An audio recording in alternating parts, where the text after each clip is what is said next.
பாத்திமா ரலியல்லாஹு அன்ஹா போறாங்க. ரசூலுல்லாஹ், அம்மா பாத்திமா சாப்பிட்டியா? இல்ல வாப்பா, சாப்பிட்டு 3 நாள் ஆச்சு வாப்பா.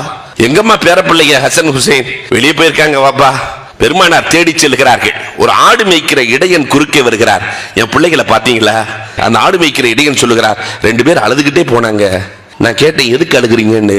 சாப்பிட்டு 3 நாள் ஆச்சு, பசியா இருக்குன்னு சொல்லி அழுது கொண்டே செல்கிறார்கள். என்னால் தாங்க முடியாமல் நான் வைத்திருக்கிற ஆட்டில் பாலை கறந்து வேகமாக தம்பி ஹுசைன் இடத்திலே கொடுத்தேன். ஹுசைன் ரலியல்லாஹு வாங்கி குடிக்கிறதுக்கு வாய் வரை கொண்டு சென்றார்கள். அண்ணன் ஹசன் அலி தடுத்து விட்டார்கள். அந்த ஹசன் அலி என்னை பார்த்து கேட்டார்கள், உன் எஜமான் ஆட்டிலே பால் கறந்து குடிக்க அனுமதி கொடுத்திருக்கிறாரான்னு கேட்டாங்க. நான் இல்லை என்றேன். உனக்கே ஹலால் இல்லை, எங்களுக்கு எப்படி ஹலால் ஆகும்? வேண்டாம் என்று சென்று விட்டார்கள். எந்த தாயாவது தன்னுடைய பிள்ளைகளுக்கு ஹலால் ஹராமை சொல்லிக் கொடுத்திருக்கிறோமா? ஹசன் ஹுசைன் ரலியல்லாஹு தஆலா மடியில விளையாண்டுகிட்டு இருக்கிறாங்க. சிரிச்ச நாயகம் திடீரென்று அழுகிறார்கள்.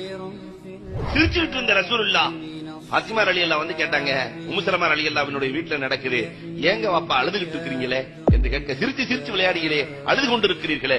இல்ல, இந்த 2 பேர்களுக்கும் இயற்கை மரணம் இல்லை என்று ஜிப்ரீல் அலைஹிஸ்ஸலாம் சொல்லிவிட்டு சென்றார்கள். ஹசன் ரலியல்லாஹு விஷம் கொடுத்து ஷஹீதாக்கப்படுவார்கள், ஹுசைன் ரலியல்லாஹு கர்பலா மைதானத்திலே ஷஹீதாக்கப்படுவார்கள் என்று சொன்ன உடனே, எப்படிமா என் பேரப்பிள்ளையை நினைச்சு என்னால அழுகாம இருக்க முடியும்?